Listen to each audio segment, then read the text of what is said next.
ሰው ባወቀ ቁጥር ትሁት መሆን አለበት። ራሱን ዝቅ ማድረግ አለበት። አባቶቹን ማክበር አለበት።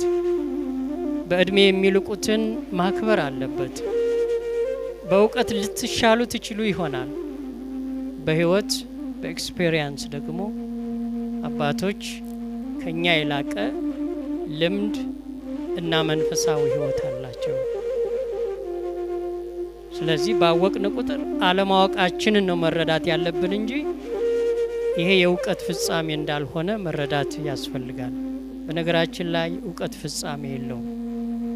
የእውቀት መጨረሻ ሞት ነው። እስከ ሞት ድረስ ያለው ሁሉ የህይወት ዘመን እውቀትና ትምህርት ነው። ትምህርት አይቆም። መማርን ያቆመ ሰው መኖርን ያቆመ ሰው ነው። ስለዚህ ትምህርት በቀለም ብቻ ሳይሆን በህይወትም በኑሮም በአርያነትም ይገኛል። ከህፃንነት ጀምሮ እስከ አዋቂነት ብሎም እስከ እርግና ድረስ ያለው ጉዞ የእውቀት ጉዞ ነው እና እውቀት የሚቀበረው አይቀበርም እንጂ የሚቀበረው በመቃብር ነው።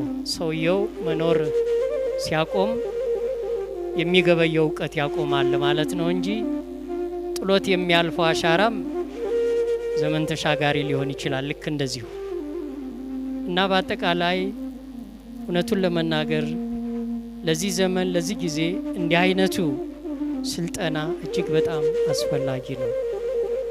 ወጣቶች ትልቅ ኃላፊነት አለብን።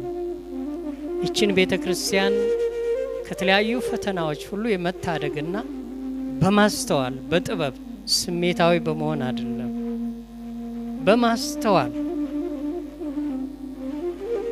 በሃይማኖት ቤተክርስቲያናችንን ልንጠብቅ ይገባል።